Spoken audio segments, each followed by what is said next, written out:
of Madras Theosophical Federation and Prajna CS Studios. Let us begin the meeting with the universal prayer. O hidden life vibrant in every atom, O hidden light shining in every creature, O hidden love embracing all in oneness, may each who feels himself as one with thee know he is also one with every other. Thank you.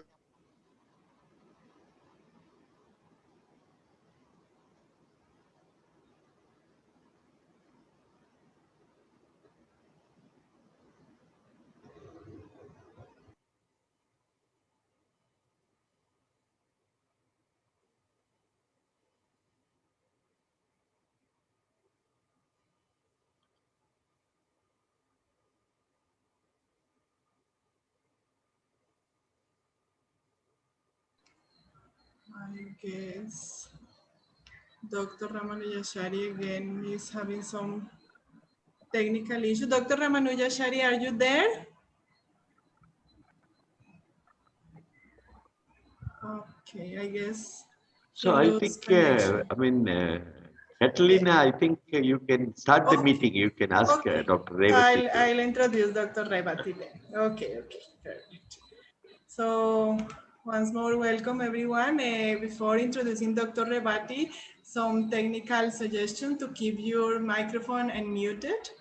Today's session will be ended with Jayasri's chant after Dr. Revathy's talk. And well, now is my big pleasure to introduce Dr. Revathy, our today's speaker. Dr. Revathy is a daughter of the late K. Ramanathan, who was long-time worker of the Theosophical Society. She was born and brought up in the campus of the Theosophical Society at Yar, and did schooling at the BESANT Theosophical High School in Adyar, Chennai.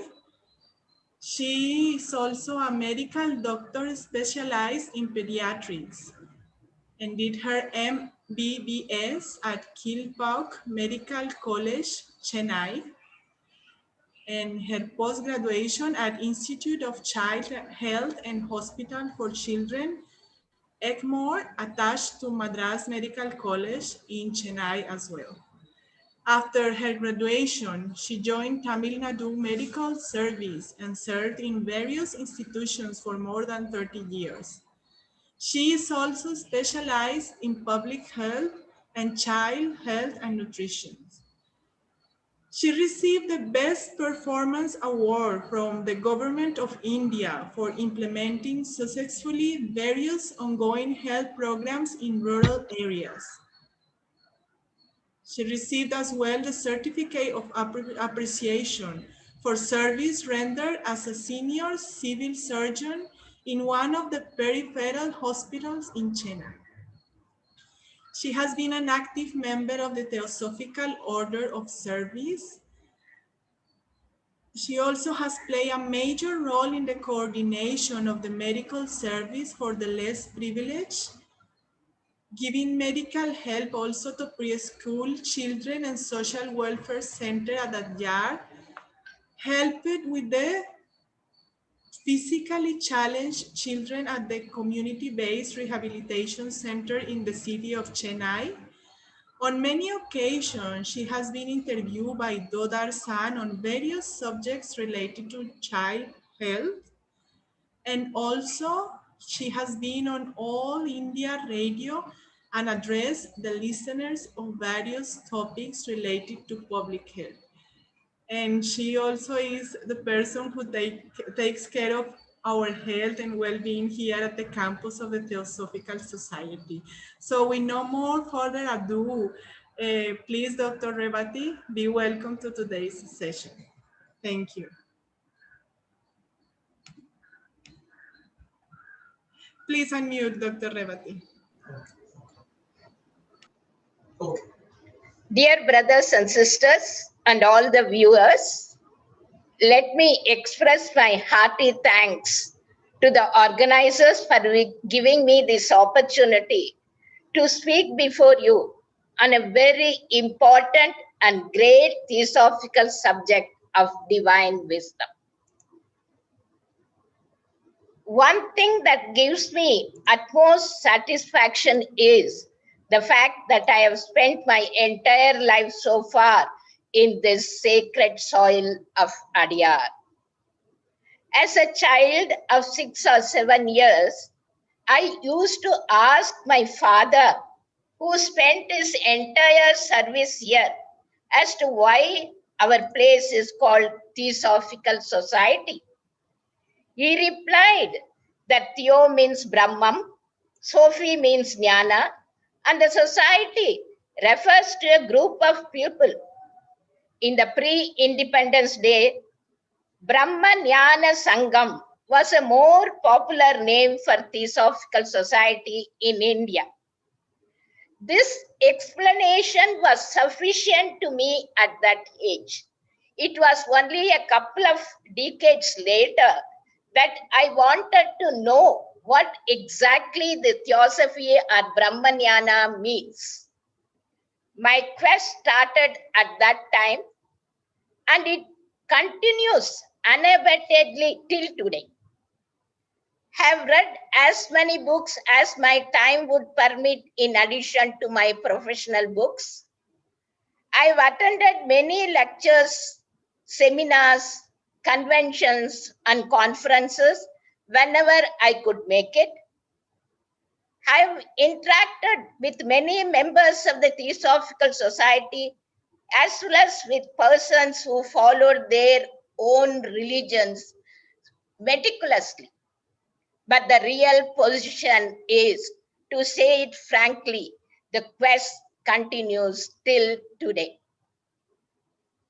English is known as international language, and Sanskrit is called Deva Bhasha, the language spoken by the Devas. But all these languages do not make me wiser on the subject. Our theosophical literature came up with the translation, The Divine Wisdom, and volumes have been produced on the subject. While going through some of these books, I've read an observation made by our late International President, Brother N. Sri Ram. While referring the different possible approaches to what Theosophy is, he observed, the longer one studies it, the less easy it is to define it. The longer one studies it, the less easy it is to define it. I readily agree with him, because through that observation, I can honorably cover up my own inability to define it. That is why I also hesitated for a moment to speak on this subject, the divine wisdom. How can a person who has not gained this wisdom dare to speak on the subject? How can a person who has not reached the destination guide others on the path? But then I thought that a person, a beginner who would like to travel for some distance at least in the path, can certainly share the understanding, however insignificant it may be, with the co-travelers. I also feel that it is my duty to share my views on the subject. All of us here are co-travelers trying to reach the same destination. We do not know how long is the distance to be covered and how many obstructions we may have to face on the way. In olden days, when people had to cross a small river in Spain, they used to form a line by firmly holding the hands of each other and cross it successfully. Divine wisdom is a river in Spain, and the Theosophical Society is simply an association of people trying to cross it together. It is well known that the Theosophical Society is an organization whose members belong to various religions. We do not discriminate them on the basis of religion because we recognize that each religion is a path to reach God. We recognize that the goal of all these religions is the same because the ultimate truth cannot be different to different religions. We also recognize that this truth had been in existence since the time immemorial, and it will continue to be there infinitely. The Sanskrit equivalent of the word truth is Satyam. This refers to a thing that was there yesterday, and that is there today, and that will be there tomorrow. That is to say that it has its presence in all the three divisions of time: past, present, and future. And HVB writes in the Key to Theosophy, the first basic text on this subject. She writes, Theosophy, as it has existed eternally throughout the endless cycles of the past, so it will ever exist throughout the infinitudes of the future, because Theosophy is synonymous with everlasting truth. The word truth is also very casually used as the opposite of lie. When somebody says that this picture is nice, the other man would say, no, it is not true. But in spiritual parlance, when we say that truth alone triumphs, we mean that the divine will alone would ultimately prevail. In the same way, when we say Satyam Nasti Paro Dharma, we mean that there is no religion higher than truth. In this context, we can understand the word religion as an honest truth, pursuit of truth. That is why we are interested to know the essence of the various religious teachings. We try to study them as if we belong to that particular religion, and then we compare them with the methods of other religions. That is why our second object is stated as comparative religion. It must be clearly understood that this comparison is made not to find out the best, but to get the best in every religion. While doing so, we try to clear off the superstitions and dogmas, if any. Having agreed that all these religions are in the pursuit of the same truth, you may say, why not we ask the people of these religions to define or at least explain the nature of truth, compare their answers, and come to reliable conclusion. But that is not so easy as it appears, because they give different versions. This position is also stated in Vedanta when it said, Ekam Sat Vipra Bahuta Vadanti. The ultimate truth is one and the same, but the scholars describe it variously. Surely their knowledge, their honesty, their sympathies, their intentions are all unconditional.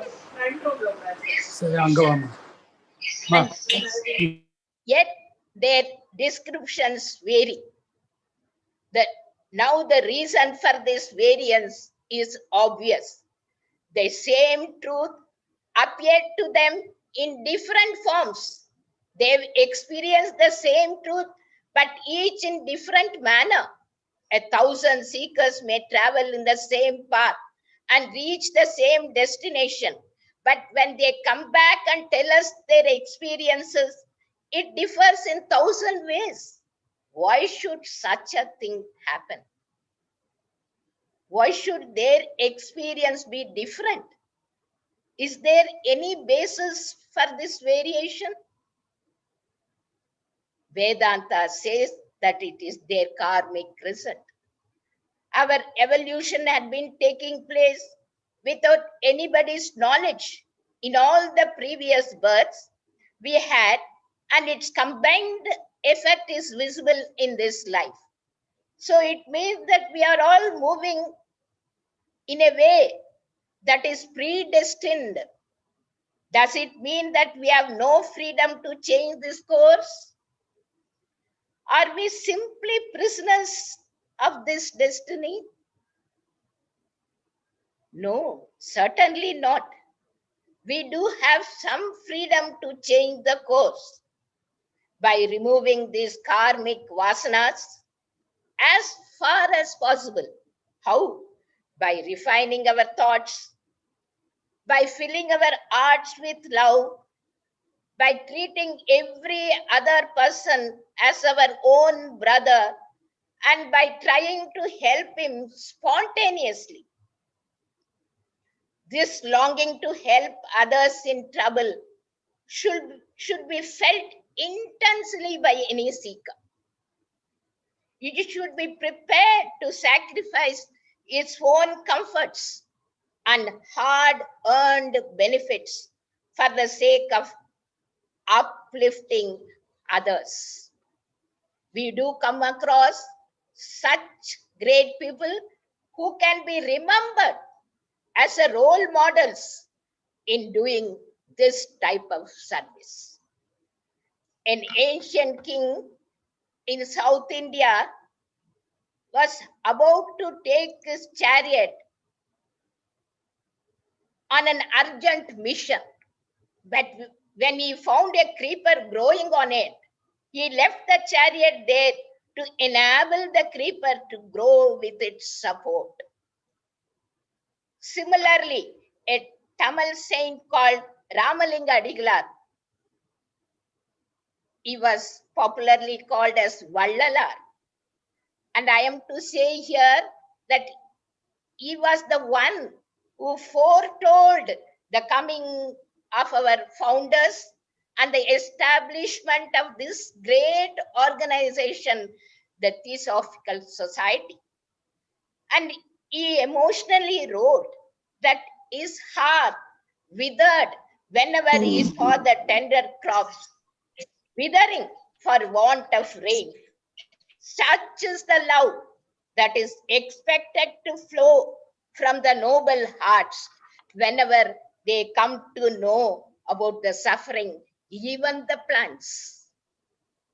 The story of one Acharya called ANANTHACHARYA, who lived at Tirupati hills long back. I have told this story earlier also, but worth remembering here. While he was plucking flowers in his garden, he saw a snake suffering with thorns stuck in its mouth. He knows that it is a poisonous snake and it may even cost his life if he goes near the snake. But at the same time, his loving heart did not permit him to go away from the sight.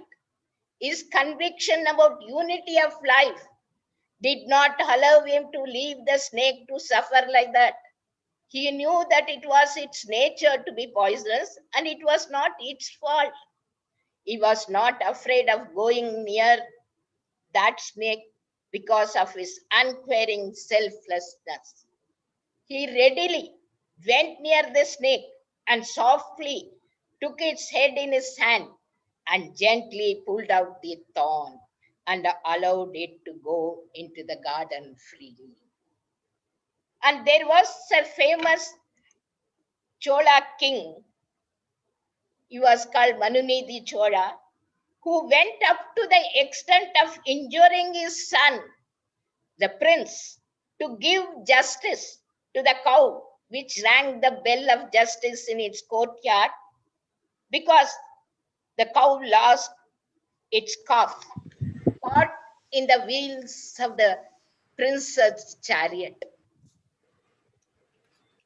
So we must, I think, rise up to that level of serving others, other beings, not others, other beings, with absolute readiness, love, compassion, and sacrifice. And you all know Sri Ramanujacharya, the Visishtadvaitin, the great philosopher, the theologian. It will be appropriate to recall one incident from his life here. He traveled a long distance from Srirangam in Trichy district in South India to Trikattiur for 18 times, after which his guru gave him the esoteric mantra with instruction not to divulge it to others, lest he would go to hell.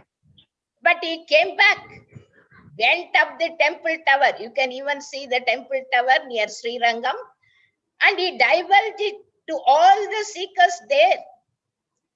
When his guru reminded him about the punishment, he replied, "Sir, I don't mind going to hell when I could liberate so many people from their ignorance and suffering."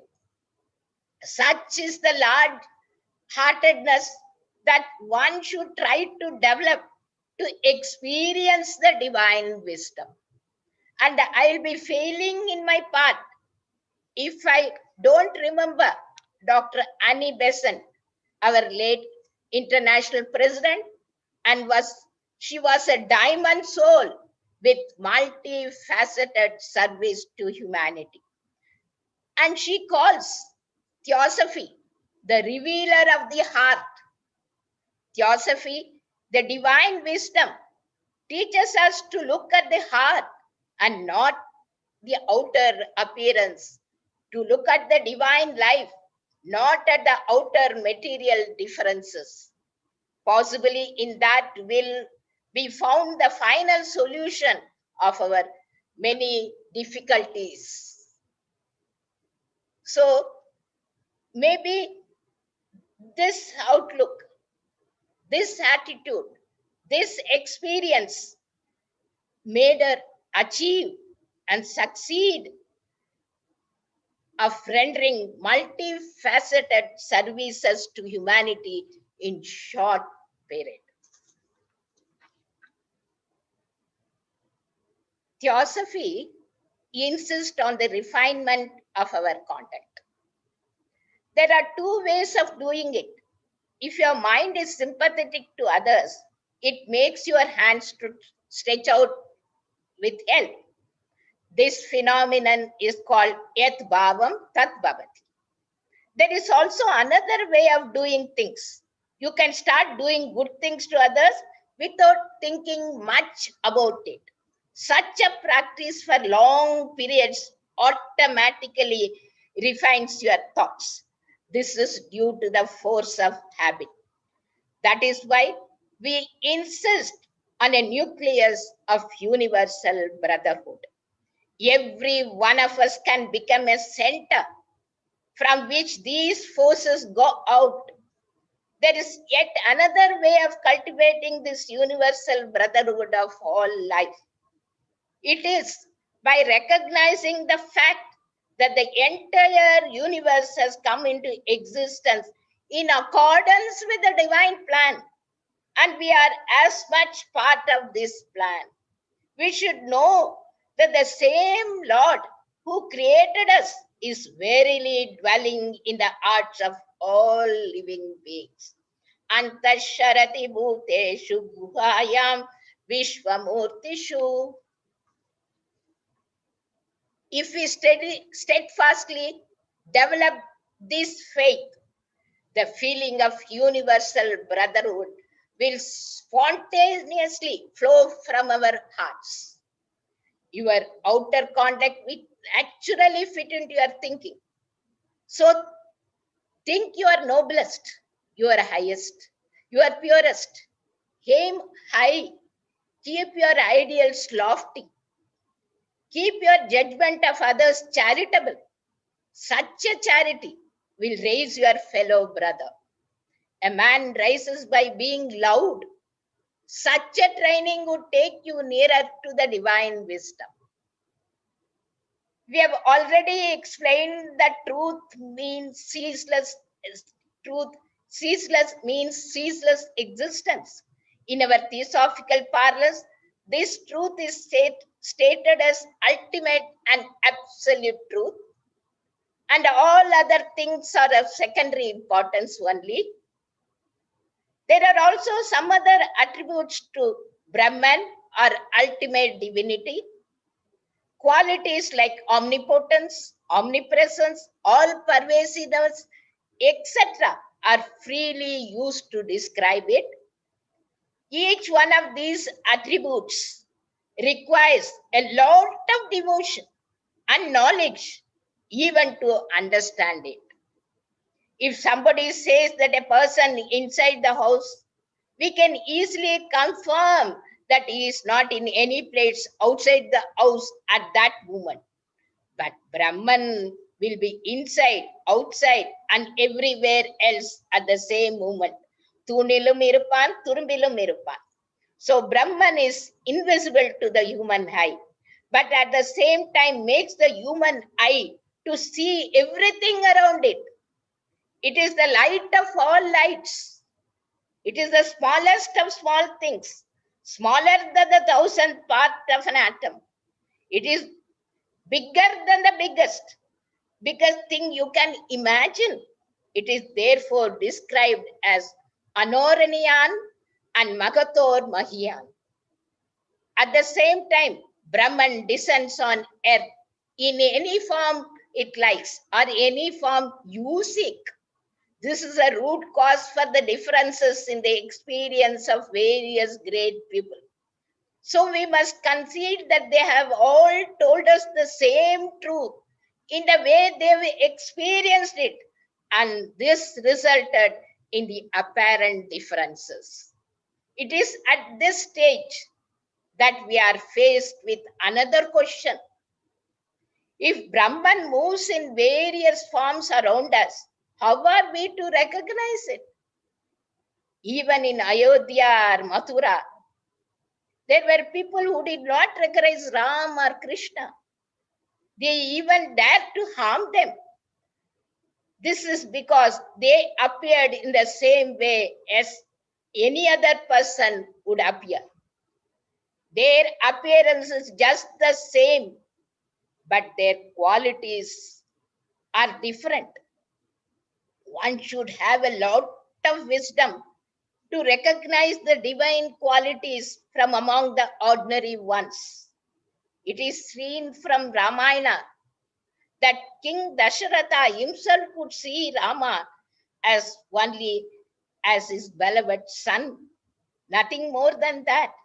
But sage Vishwamitra declares, I know Rama of exalted soul and unfailing prowess. Hakam Vidhi Mahatmanam Ramam Satya Parakramam. But then, can we compare ourselves with sage Vashishta or Maharishi Vishwamitra, who had the wisdom and the power of penance to recognize the divinity in Ram?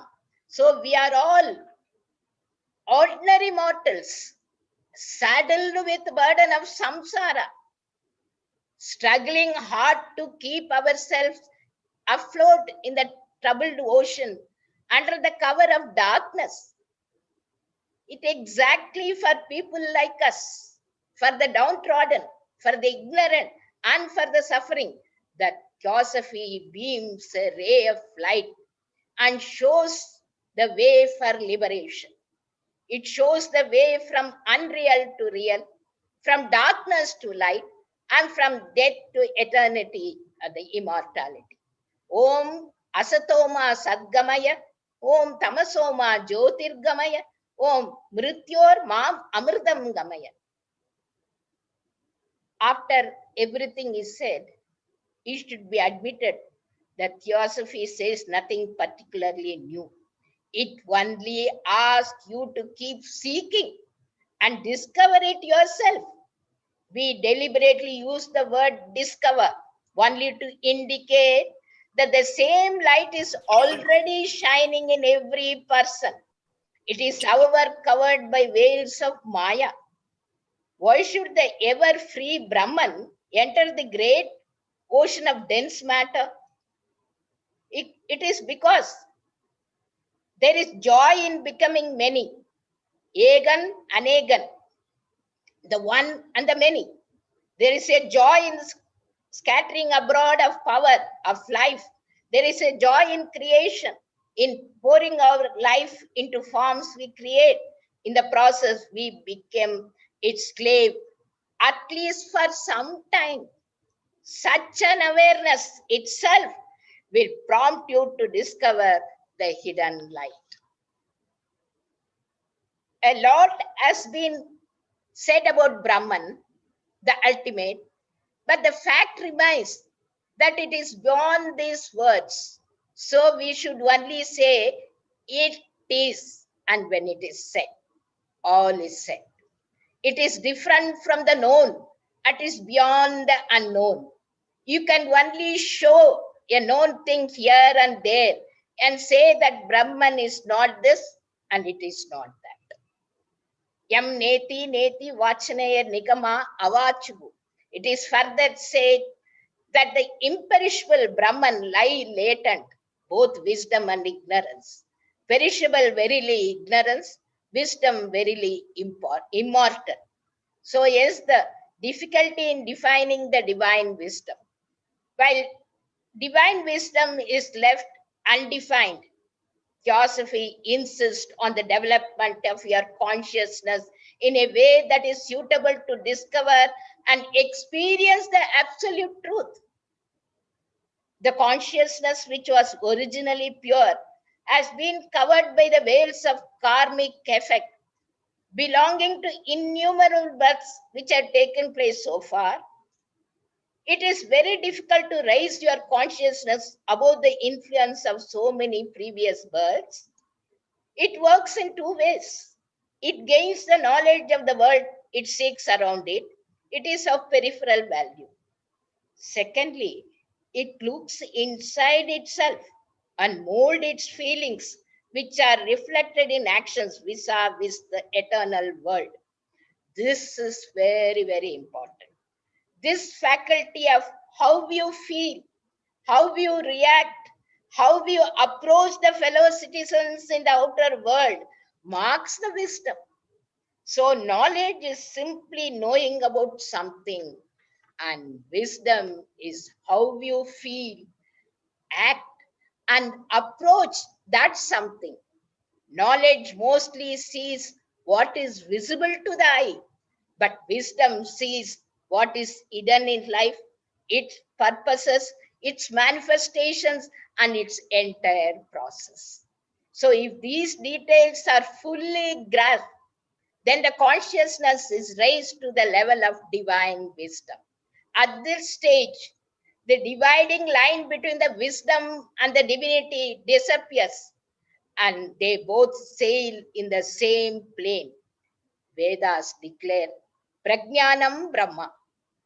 So it can be interpreted to mean wisdom is divinity and the divinity is wisdom.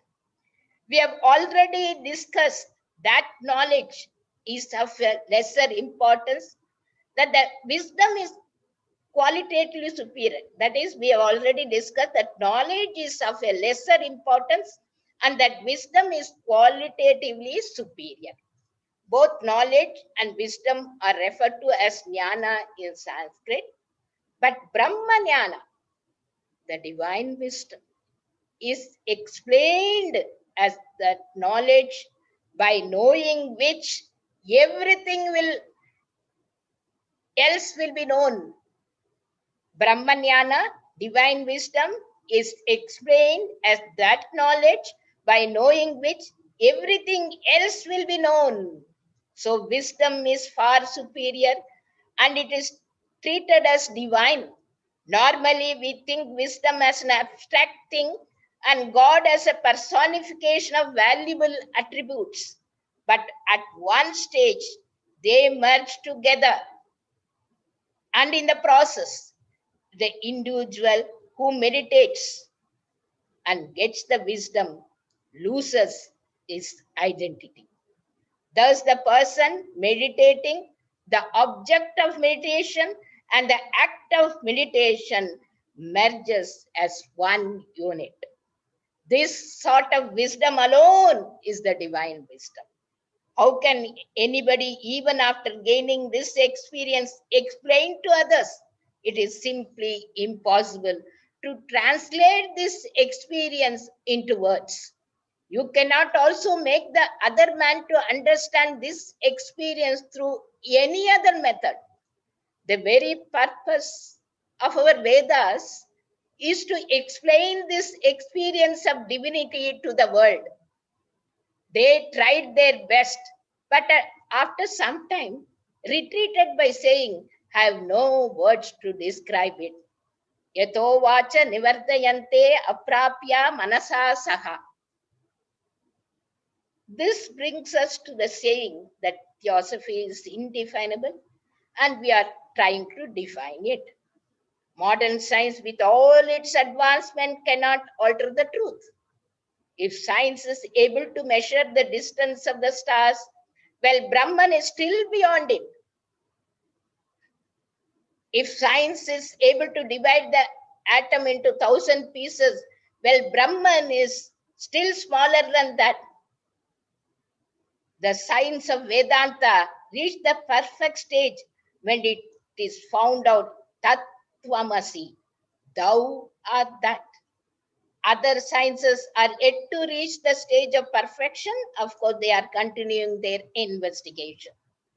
Hence, no modern science can be expected to explain the nature of divine wisdom to us, which Vedas themselves could not do.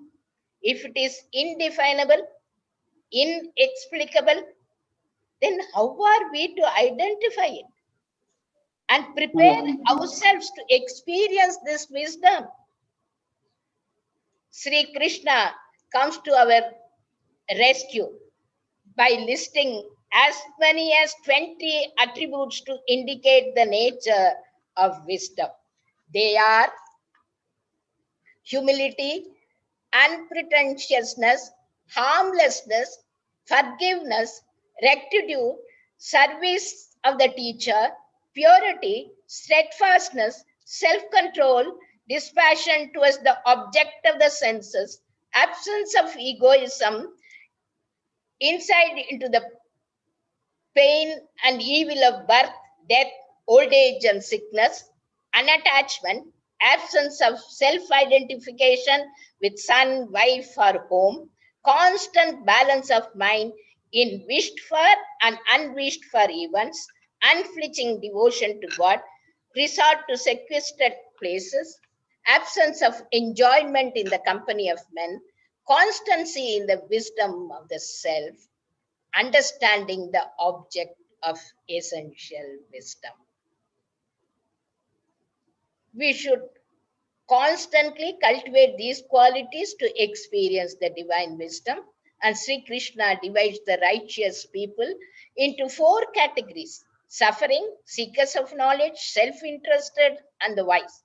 He declares that the wise men belong to the best category of people and they are most dear to him. What more credentials do you need to strive for acquiring this wisdom?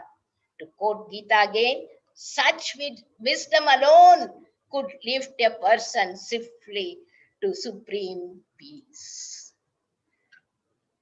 Brothers and sisters, though theosophy is essentially undefinable, what we know about it is sufficient to provide us with right direction when we derive wisdom by living it besides loving it. In the words of Brother N. Sri Ram,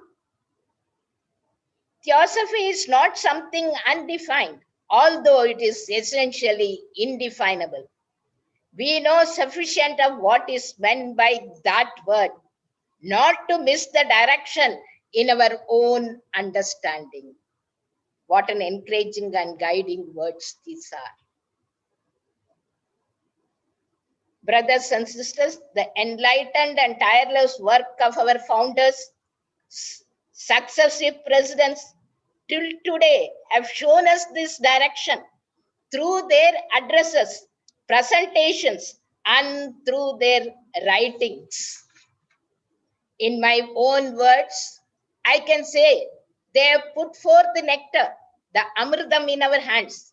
It is up to us to put it in the mouth and swallow only. Automatically, it will get digested and we will gain energy. So, we must try our best to lead a perfect life, self-disciplined life with love, compassion, and doing selfless service, understanding the unity of life, thus bringing about a change within to see that everlasting light, to experience that peace, that joy, and eternal happiness. Our masters will surely bless us with that sort of happiness. Brothers and sisters, now let us listen to few verses from Sri Bhagavad Gita, in which Sri Krishna mentions the attributes of divine wisdom. I am thankful to Jai Shri Kannan, who is going to chant for us these verses from Sri Bhagavad Gita.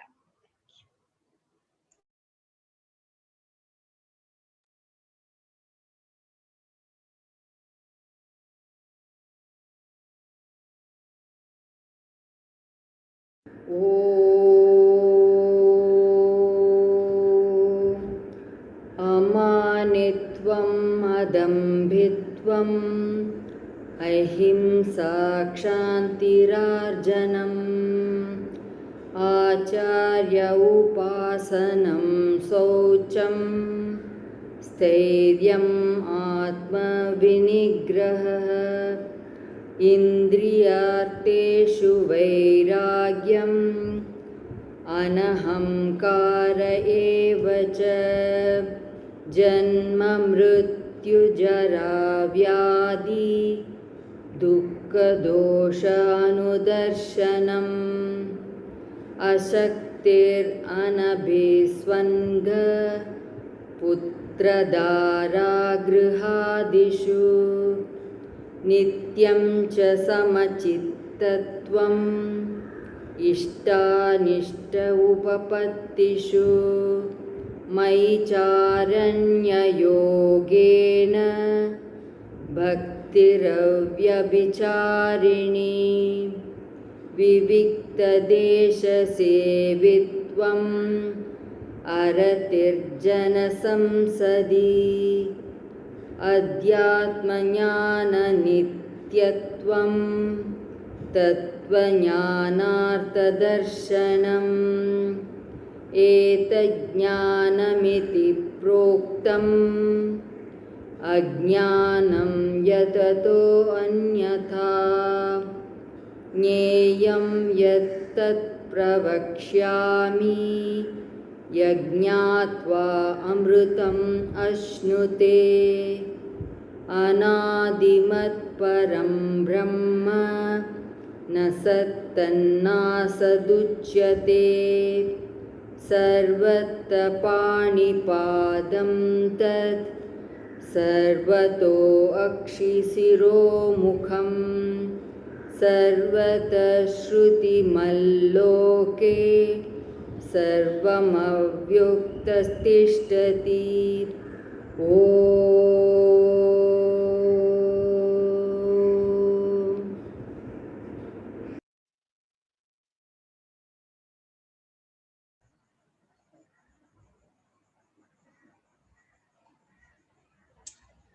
Well, thank you very much, Dr.R.Revathy, for such an inspiring and enlightening lecture. So now I invite Dr. Ramanujachari to say the closing words. So Dr. Ramanujachari, please unmute your microphone.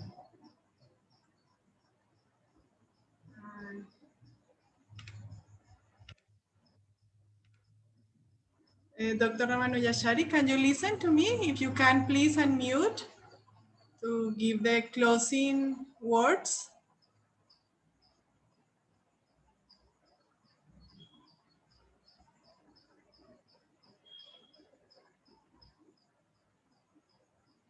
I don't know. Dr. Ramanujachari, are you able to listen to me? Oh, Yes, yeah. I Thank you, have thank you, thank you, unmuted thank you. I thought that your video was frozen, so I thought again some technical issue. Okay. Yes, do you want me to Yeah, give vote of thanks or? yeah, please, Dr. Ramanujachari, please. Thank you, Yes. thank you. Um, I'm very glad that we had a very beautiful lecture on theosophy from a person who is born and brought up in the theosophical atmosphere. And she said she will explain the theosophy as she understood. But we find that her understanding is vast and deep enough to bring self-realization. I'm highly thankful for her for another thing. She brought into currency the name of Saint Ramalinga Swami, who is a precursor of the Theosophical Society. He started a similar organization, Sanmarga Sadguru Sabha, but people did not very carefully listen to him. And he told them, a person from America and Russia will come, and then you will listen to them. As Dr.R.Revathy explained, he is very popular in the world today as VALLALAR. And his teaching is almost the occult science, which Madam BLAVATSKY has expressed in her very many works. I'm very glad that she brought his name to the currency and to the knowledge of the listeners who are not available of that information. And then theosophy is all said and done is a way of life. It is the synthesis of religion, science and philosophy. And it is not described because it can't be described. Madam BLAVATSKY very intelligently says in her preface to the Key to Theosophy, theosophy is not for a man who is mentally lazy. The purpose of the Theosophical Society and Theosophical knowledge is to make a man an original thinker. He must be capable of thinking for himself, exploring the laws of nature, and trying to popularize them among the public. That's the whole purpose of the Theosophical Society and the Theosophical wisdom. I'm glad that Dr.R.Revathy brought to currency statements from Rigveda and other things like Satya is one, but learned call it in many terms. Ekam Sat Vipra Bahudha Vadanti. And many statements from Bhagavad Gita and other things. The only fact we have to remember is we have all sorts of philosophies, but unless they are fused with the occult science that is revealed by theosophical knowledge or wisdom, whatever we may call, all that wisdom is not complete. It is the occult science that is brought out by Madam BLAVATSKY from the spiritual teacher she had the advantage of getting in touch. And with these words, I am thankful again to Dr.R.Revathy, and I now request Mr. Raman to tell us what the next program is. Mr. Raman.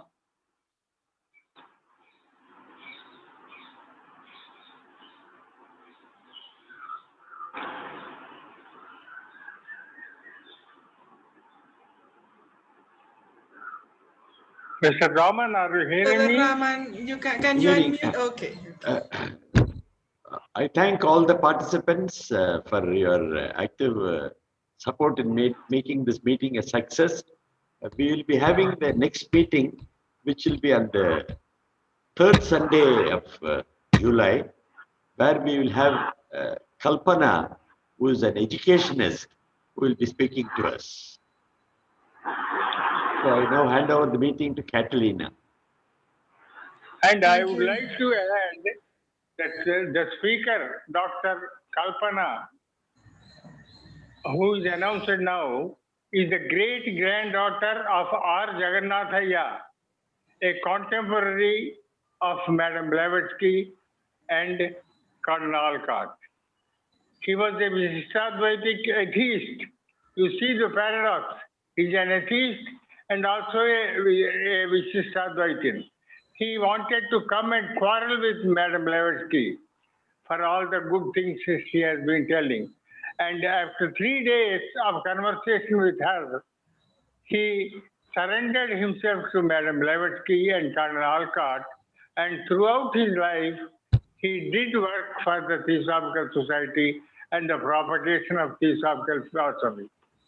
Dr. Kalpana is a great granddaughter of that gentleman, and we will be happy to hear her on that day. Thank you. Thank you, Dr. Ramanujar and Brother Rama. So, as you were telling, yes, so the next joint meeting of Pragya CS Studio and Madras Theosophical Federation will be on 18 July, means in 2 weeks at 5 p.m. with Dr. Kalpana. And just to remind you, next Sunday, we also will have the lecture, The Science of Om at 5 p.m.